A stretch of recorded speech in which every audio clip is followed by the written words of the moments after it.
So I gotta give BuzzFeed credit for just every month or so, they find a way to lower my expectations of them further. Like, it's actually amazing. Like, they might become the next Gawker, if they haven't already. Maybe that's what they're shooting for, because this is quite an achievement to take a meme, really. And that's all it was at the beginning. The meme of, oh, if we're going to ban cars, then every time there's an Islamic truck attack, why don't we just ban Islamic trucks of peace? Or why don't we just ban cars altogether? I mean, that's a meme. It's a joke.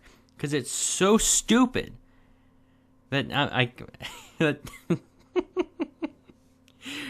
just going to read the title here. We should ban cars from big cities. Seriously. I like how you had to put the word seriously in the title because you knew right off the bat that nobody would take you seriously when you posted this.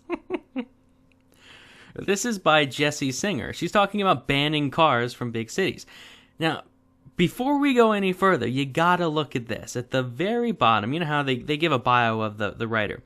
Jessie Singer is a senior editor at Transportation Alternatives, which Transportation Alternatives is a non-profit organization in New York City, which works to change New York City's transportation priorities to encourage and increase non-polluting, quiet, city-friendly travel and decrease automobile use. Their motto is, your advocate for bicycling, walking, and public transit.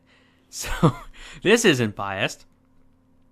The woman that's the senior editor at an organization devoted to being basically anti-car is talking about banning cars. So you got to keep that in mind while reading this article. So it's not that she's stupid.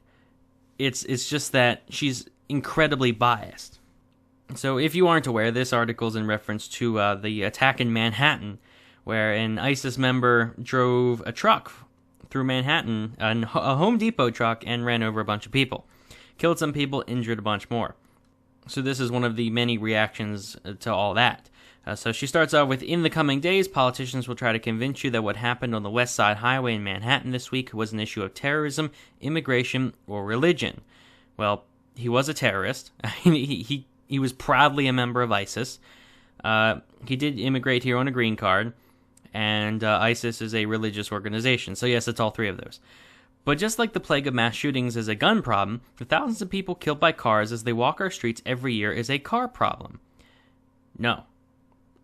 How about we do everyone a favor? I'm going to be the most generous to the people here and say that human beings have agency, and if they make a mistake, it's their fault.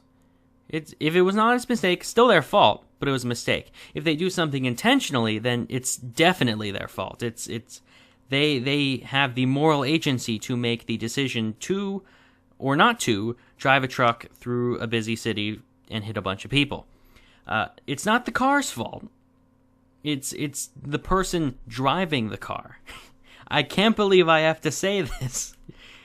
But then again, I'm on Buzzfeed. A gun lobbyist would typically step in right about now to ask whether those who demand gun control after mass shootings who also want to ban cars after events like this week. To which I say, hell yes. Cars don't belong on the streets of big cities, and we should do everything in our power to get rid of them. You know, I'm pretty sure since the early 20th century, that's the purpose of streets, to carry cars, to provide a platform for cars to drive on. Like, we have sidewalks for everything else, but that's the point of a street, to have cars there. But again, based on the fact that she works for Transportation Alternatives, she probably walks, she probably uses public transit maybe. Because imagine if she uses cars, she's not just heavily biased, she's a total hypocrite. You can't stop crazy, but you can reduce the number of people allowed to drive their 4,000-pound machines into city parks, along city beaches, past playgrounds, and along the sidewalks of the most pedestrian-packed places in the nation. If we banned cars from every city in the U.S. tomorrow, we would stop vehicular terrorism overnight and save thousands of lives. Well, would we? Probably. I mean, we would certainly dramatically reduce it, but you'd also crash the U.S. economy. Because I don't think people are going to like it if you tell them... if you tell every person living in a city, you know that car, you know that thing that makes it so much easier to get from point A to point B, you can't have that anymore. You have to walk. Which, I'm sure some people would be like, well, it's the price we have to pay. And other people would be like, screw you. And actually, thinking about this, it's kind of funny about how this would affect me, because I wonder how they define cities, because I technically live in a city, but the city is very tiny, and it's just based on like it's not the city you would think of. It's very small. There are no super tall buildings. There's barely any traffic. It looks like a town. It looks like a small town to most people, but it's technically a city. So I don't know if we're gonna be banning cars from here or what, but I'm just thinking about that. How many people you would upset? Like, it'd be the same thing as the whole, like, okay, give us your guns. Well, it's not gonna work. When a man shot and killed 58 people at a Las Vegas music festival last month, no one pointed to the lack of bulletproof vests worn by concert goers, because the problem was clearly the stack of weapons stockpiled in his hotel room. Well, no, it wasn't, actually. I mean, the stack of weapons didn't do anything. It was the totally insane nutcase firing from a window. I mean, when the people were running, they weren't like, oh my god, there's a stack of weapons in that hotel room. They were going, oh my god, someone is shooting at me. And we have quite a bit of evidence that he was a total nutcase. Like, he wasn't just a guy that just went nuts one day and just started killing people. He had this planned out. Like, there was a note left in his room. He had this planned out. He put a lot of thought into this. There are still tons of conflicting stories on when exactly he got here, what happened, when, and all that. But it seems like he was there for, I think, at least 3 days. Just carrying in guns. Like, he had all this planned out, and it seems like, at least from what I've seen, that he planned to make it out alive. So this was a very planned thing, and not just some guy that snapped one day. And his dad was a bank robber and a con man. He was on the FBI 10 most wanted fugitives list in the early 70s. So you could tell that if it wasn't genetic, like if his father wasn't a psychopath and didn't pass it on to his son genetically, then at the very least you can guess that he wasn't the best father. In fact, he was probably one of the worst fathers. But yeah, this woman's in a sense defending all the people, all the terrorists and all the nutcases that go out shooting people. It's not the inanimate objects in their hands, or that they're inside in this case. It's the people. Like, give them moral agency. And it's one thing to ban guns, which are so heavily restricted, but you're saying banning cars. Like, do you realize the problems of banning cars? A gun is something that, if I want a gun for either self-defense or to shoot with for fun, like as a sport. A car, I kind of need that. Like, a gun I can live without if I absolutely had to, but I need a car. And I think most people need a car, and if you're going to start taking cars from people, I think this woman is looking and saying, well, here are the negatives of cars. Well, let's ban them. And she didn't look at the piles and piles of just, here are examples of good things that cars can do. But anyway, she says, the truck that was used to kill 8 people on Tuesday is no different. Except unlike firearms, cars are still welcomed unconditionally in every city in the U.S. Gun ownership has its own constitutional guarantee. There's no equivalent for cars. But imagine if cities embrace guns the way they do vehicles. Free gun storage outside your apartment. A designated lane in the park for concealed carriers. No, that's stupid. More than 40,000 Americans were killed by cars in 2016. The equivalent of a fully loaded Boeing 747 falling out of the sky once every 3 days. And, okay, so she was talking about cities. We know that she's talking about banning cars in cities to stop car deaths. Well, there's something I found that's rather interesting. This is from 2015 statistics, so she's using 2016, so it's a year outdated, but something tells me that car crashes aren't going to completely change in 1 year. I found an interesting study that does it by state that measured car accidents by states, and which isn't too helpful. I would prefer cities, but I found it interesting that it says that, for one, car deaths are clearly lower in denser, more urbanized states. The rate of road deaths per 100,000 people is negatively correlated with state-level density and state-level urbanization. This is not surprising, since people drive more and faster in less populous states and less and slower in denser, more urbanized, and more populated states. So, and actually, the one with the state with the lowest fatality per 100,000 people is the District of Columbia, which is one big city. So, interestingly enough, she's talking about banning cars in the areas with the lowest fatality rate in the United States. That's hilarious. And I noticed further down in the article, she says, exactly 10 years and 11 months ago, a different man steered onto the same Manhattan bike path that Sayfullo Saipov did this week. He also accelerated for a mile, and then he killed my best friend. And he died on the same block as Saipov's first victim. The drunk driver struck Eric so hard that he was knocked out of his sneakers. Now, like, that's sad. I mean, I'm sorry. That's terrible.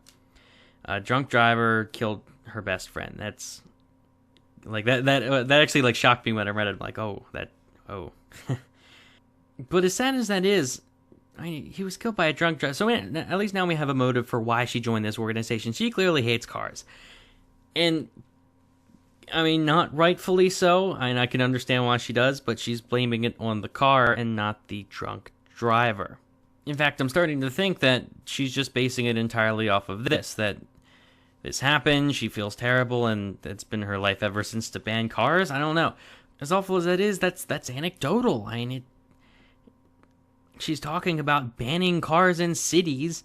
Like, I don't think she understands the repercussions of this. And I think from her perspective, it's just, well, if I can live without cars, then so can everyone else. Well, no. The cars do so much, and cars do so much, they save so many people time. Again, like, the fact that people are resorting to walking and public transportation in cities is generally because there's so many cars. And that means there's so many people relying on that car to get to work, to get to wherever they're going. And they valued it as, hey, it's more worthwhile to drive in a city full of traffic than it is to walk. And you can't take that away from these people. I mean, as terrible as that is, you can't take that away from these people. You can't say, I know better than you. You can't have cars. But anyways, next she says, vehicular terrorism is still a minuscule part of the overall picture of pedestrians being killed by cars. But it is a rising tide with automobiles used as weapons this year alone in Charlottesville, Barcelona, London, and Stockholm. Okay, something interesting. She's talking about banning cars in cities, I'm assuming in the United States, but again, she couldn't even name 4 cities in which this has happened recently that were in the United States. She named one, Charlottesville. And okay. This is a whole nother topic. I haven't confirmed this, but from the looks of it, I've been looking into this so much recently. From the looks of it, no one was killed by a car in Charlottesville. In that Charlottesville, everyone knows what I'm talking about when I say Charlottesville. Apparently, it was a heart attack. Like, I'll post some stuff in the description about this, but apparently she did not die from the. I mean, something tells me the being hit by a car wasn't the best thing to happen to her, but apparently she died of a heart attack. So, I just think that's interesting. But before terrorism experts start calling for a radical redesign of our security culture and the NYPD permanently surrounds Trump Tower with dump trucks, let's make this easy. Ban cars in New York City. Boom, you saved all those lives. It's not that simple. I'm sorry, it's not that simple. Of course, the cities we have today could not ban cars tomorrow. No current public transportation system functions well enough to carry an entire city population. Not everyone can walk or ride a bike. Too many taxi drivers would be out of work. We are not ready, but the car-free city is being tested in bits and pieces around the world. We should learn from all of them and apply those lessons as soon as possible. Okay, so here's the thing. Here's my perspective on this. She goes into the whole, like, this is how we do it, but I think the point here is no. So I don't feel that I need to go into that. But I mean, again, links in the description if you want to read the article. I recommend that you do. Maybe use an ad blocker. But the way I look at this is, if people want to drive a car, they will drive a car. If they want to walk, they'll walk. If they want to use public transit, they'll do that. But overall, I want to give people their own agency. If people want to drive a car, they can. If they want to live in a big city, they can. I mean, what I would recommend to this woman is move. Like, if it's not worth it to you, then move instead of saying, let's ban all cars. Oh my God. But let people choose. I mean, we don't have to, like, the government does not have to start throwing out legislation saying, okay, no cars here, no cars here, no trucks here, no Islamic trucks of peace here. I mean, if people want to drive a car, let them drive a car.